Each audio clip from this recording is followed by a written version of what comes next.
Capítulo 817, A Louca Birruil. Tradução do Koan. Revisão. Ed Padrim. Birruil flutuou alto no ar, seu corpo seco e murcho envolto em um robe preto excessivamente grande. Conforme as roupas dela sopravam ao vento, ela parecia um esqueleto. Debaixo dela, o terceiro e o quarto emissário demoníaco que ficaram para trás porque estavam se recuperando de suas feridas haviam desaparecido. O único que restava era o segundo emissário demoníaco.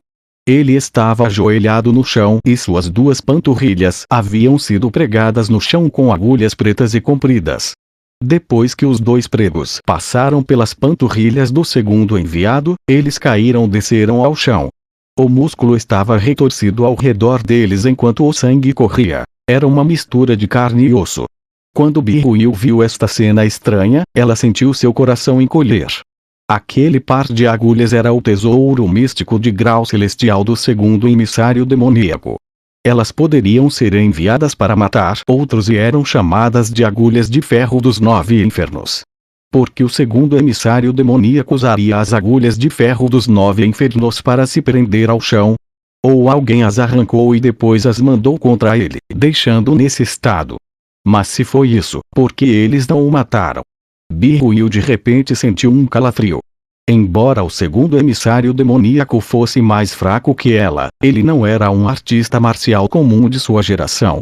Se esse outro concorrente pudesse facilmente brincar com ele, então ele poderia se tornar uma grave ameaça para ela mesma. Segundo o demônio. A voz de Birruil ressoou como um trovão nos ouvidos do segundo emissário demoníaco.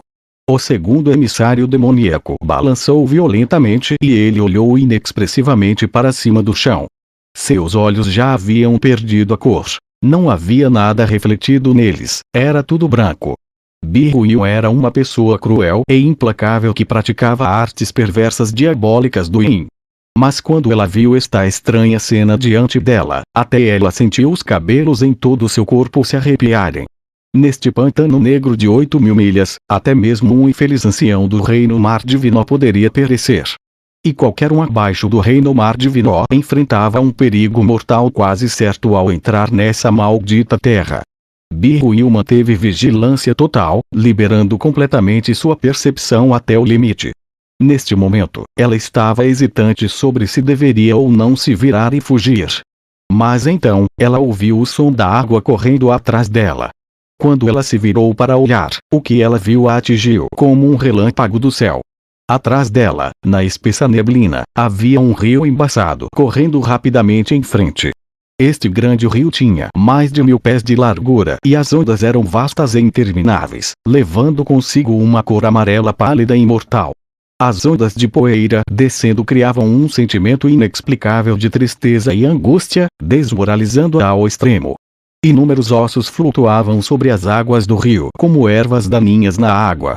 Mas esses ossos não tinham raízes nem fontes. Era desconhecido exatamente para onde eles estavam flutuando.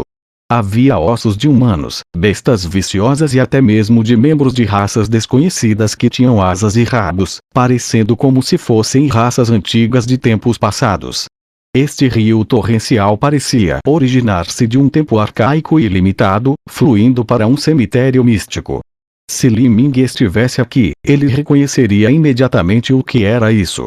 Este era o Rio Amarelo. Quando Li Ming se aventurou no abismo do demônio eterno, ele também tinha visto este rio.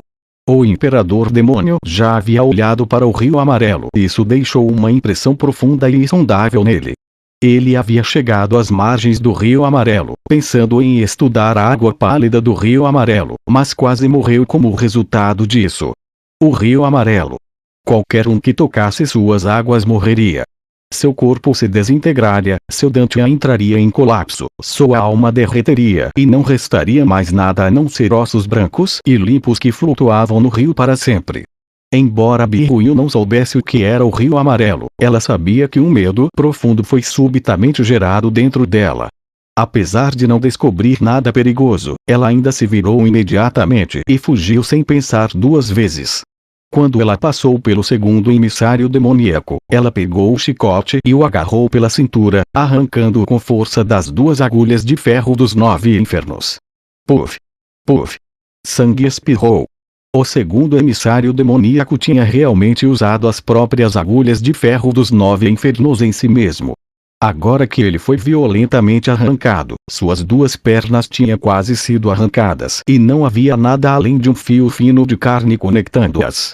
Biruil correu 7 ou 8 milhas em uma única respiração antes de parar para se recuperar do choque. Não era que ela não quisesse ir mais longe, mas tinha medo de se deparar com outra coisa perigosa. Nesse incomparavelmente estranho pântano negro de 8.000 milhas, cada passo que se fazia era uma chance adicional de morrer sem um enterro. O que aconteceu? Biruil jogou o segundo emissário demoníaco ao chão. A razão pela qual ela o salvara naquele momento era principalmente para entender o que havia acontecido com ele. Ela não queria correr por aí confusa com tantos perigos fatais ao redor. E agora, com o terceiro e quarto emissário demoníaco desaparecidos, as chances eram de que eles também tivessem sucumbido aos perigos aqui. Se ela estivesse sozinha neste estranho lugar, seria inevitavelmente mais perigoso. Com o segundo emissário demoníaco a acompanhando, pelo menos ela teria um escudo durante um momento crítico. O segundo emissário demoníaco ainda tinha olhos vazios e indiferentes. Biruil desistiu da ideia de procurar alguma resposta. Em seguida, tirou uma pílula de recuperação da alma extremamente preciosa de seu anel espacial e o forçou a engolir esta pílula. Um momento depois, o segundo emissário demoníaco tossiu alto. Toda vez que ele tossia, ele cuspia um sangue totalmente negro. Ele desabou no chão, mole, quando seus olhos finalmente começaram a se recuperar lentamente. Um profundo medo e pavor se espalharam pelo seu rosto, mas ele refreou suas emoções. Honrada erudita imperial, foi você quem me salvou? O que aconteceu com você? Onde estão o terceiro demônio e o quarto demônio? Biruil perguntou ofegante. Eles morreram, todos eles morreram. Uma expressão de dor atravessou o rosto do segundo emissário demoníaco. Depois que eu voltei do domínio do trovão, eu esperei com os 2. Então, eu não sei quando, mas um rio amarelo esverdeado apareceu de repente ao nosso lado. Quando o terceiro demônio que estava ferido severamente viu este rio, seus olhos se tornaram opacos e seu rosto endureceu antes de começar a caminhar em direção ao rio como se tivesse perdido sua alma. O quarto demônio sentiu que algo estava errado e queria puxá-lo de volta, mas ele no final sofreu o mesmo destino. Ambos haviam se tornado cadáveres ambulantes, incapazes de serem despertados. Há algo estranho dentro daquela água do rio. Ao entrarem no rio, por onde quer que a água tenha passado, ela transformou em osso, engolindo toda a sua carne e sangue. Eu hesitei por um momento, mas também fiquei sob a influência da água. Parece haver um inacreditável poder mágico me convocando para aquele rio. Eu não conseguia nem controlar minhas próprias pernas e impedi-las de pisar em frente. Então eu peguei minhas agulhas de ferro dos 9 infernos e as perfurei através das minhas pernas para me pregar no chão.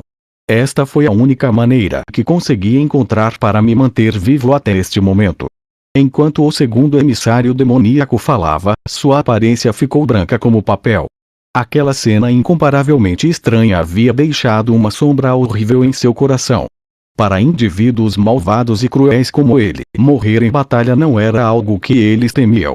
O que eles temiam era o desconhecido, forças depravadas, acho que ficaria melhor ocultas, como essa que poderiam matá-lo sem que soubessem o que havia acontecido. Enquanto Biruil ouvia a história do segundo emissário demoníaco, seu rosto ficou branco. O pântano negro de 8.000 milhas era uma terra onde qualquer pessoa abaixo de uma potência do reino mar divino teria 9 chances de morrer e apenas uma para viver. Agora, parecia que essa descrição não era suficiente para descrever esse lugar. Era verdadeiramente aterrorizante ao extremo. Ela também temia essa estranha força mística. Mas agora, ela simplesmente não queria recuar. Ela nem sabia se poderia viver enquanto tentava deixar o pântano negro de 8.000 milhas. Mas mesmo que ela conseguisse sair viva, ela ainda receberia o castigo de Situbuman. E o ponto-chave era que depois de todo esse esforço e perigo, ela só tinha 100 a 200 anos de vida. Mesmo se ela conseguisse sair desta terra viva, que significado havia? Ela poderia também colocar sua vida em risco e tentar capturar Li Ming e obter o caroço do pêssego de 10.000 anos, um tesouro muito mais valioso do que uma pílula celestial de concessão da vida. Este era um material celestial que poderia até mesmo prolongar a vida de um ancião supremo do Reino Mar Divino. Bihuyu sabia que a Situbunan já havia absorvido um caroço do pêssego de 10.000 anos. Este tipo de tesouro que prolonga a vida não tinha muito efeito quando usado várias vezes, portanto, era possível que ela fosse recompensada com um. Ela olhou para o segundo emissário demoníaco e disse friamente: vamos ficar aqui e esperar por Lilanjan. A mente do segundo emissário demoníaco tremia de medo. Lilanjan já penetrou mais fundo no domínio do trovão do que você mesmo, erudita imperial. Ele não teria morrido neste momento. Bihuyu rangeu os dentes e disse: aquele menino é mais forte que uma barata.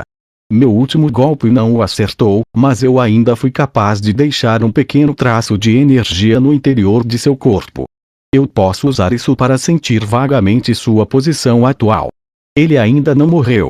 Mesmo que morar aqui seja brincar às portas da morte, ficarei esperando até que o menino volte para que eu possa arrancar sua alma e refinar sua medula. Bihuyu sabia que, mesmo que Li Ming não morresse no domínio do trovão, ele não seria capaz de ficar ali por muito mais tempo. Contanto que ela pudesse capturá-lo quando ele partisse, tudo teria valido pena. Os lábios do segundo emissário demoníaco se contorceram. Ele rangeu os dentes e finalmente disse: então eu vou seguir a honorável erudita imperial. Ele também não tinha outro caminho a seguir. Com sua força atual, querer deixar este pântano negro de 8.000 milhas sozinho era quase impossível. Seria muito mais seguro ficar aqui com Bihuyu e esperar por Li Ming. Além disso, Li Ming era o demônio em seu coração. Com seu talento marcial, ele não tinha muita esperança de avançar para o Reino Mar Divino para começar. E com este demônio do coração dele, ele certamente nunca avançaria para o Reino Mar Divino no futuro. Bom. Então nós uniremos forças. Pelo menos poderemos ver as costas um do outro. Você se senta e medita para restaurar sua força primeiro. Restaure os ferimentos nas pernas e depois decidimos o que fazer. Este Lilanjan deverá sair em breve. Ele não deve conseguir durar lá por muito mais tempo. Bihuyu chegou a um acordo com o segundo emissário demoníaco e começou a esperar nervosamente. O segundo emissário demoníaco sentou-se em meditação quando ele começou a se curar. Com a sua sexta etapa da destruição da vida e seu corpo de alma tendo sido reformado 3 vezes, ele poderia recuperar completamente seus membros, contanto que eles não fossem completamente destruídos. Bihuyu originalmente pensara que Li Ming, no máximo, seria capaz de persistir no domínio do trovão pelo tempo de meia vara de incenso queimar, mas logo descobriu que estava errada. Não só ela tinha se enganado, mas se confundiu a um grau ridículo. Depois do tempo de meia vara de incenso queimar, os céus permaneciam escuros e nublados, com relâmpagos fracos passando sem mudar. Depois do tempo de uma vara de incenso queimar, os raios continuavam a brilhar como antes. Bihuyu podia sentir o fio extremamente fraco da energia no interior do corpo de Li Ming. Ele estava profundamente no domínio do trovão, e era até possível que ele estava indo ainda mais fundo. Como isso era possível? Bihuyu ficou sem fôlego devido à raiva. Ela percebeu que Li Ming poderia ter sido preso dentro do campo de força selador do domínio do trovão. Afinal, mesmo com sua própria força, ela teve que consumir uma enorme quantidade de energia para romper o espaço distorcido e sair forçadamente desse espaço. O cultivo de Li Ming era limitado.